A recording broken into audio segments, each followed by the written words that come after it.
যশোরে কোটা বিরোধী শিক্ষার্থীদের আন্দোলনে মুক্তিযোদ্ধা সন্তান কমান্ডের নেতাকর্মীরা হামলা চালিয়েছে। এ ঘটনায় ২০ জন শিক্ষার্থী আহত হয়েছে। মঙ্গলবার বেলা 11:30টার দিকে শহরের ডিসি অফিস কালেক্টরেট চত্বরে এ হামলার ঘটনা ঘটে।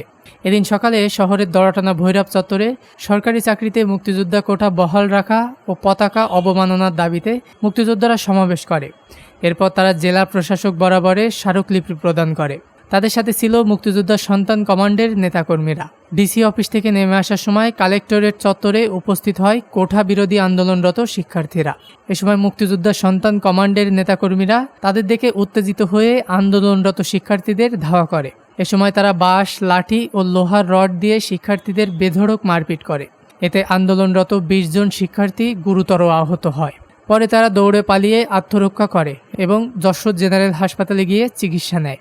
খবর পেয়ে থানা পুলিশের একদল ফোর্স এসে পরিস্থিতি নিয়ন্ত্রণে আনে।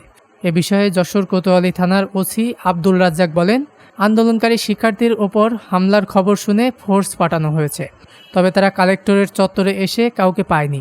এ বিষয়ে তারা অভিযোগ পেলে আইনগত ব্যবস্থা গ্রহণ করবেন বলে জানান। ডেস্ক নিউজ, দৈনিক রানা।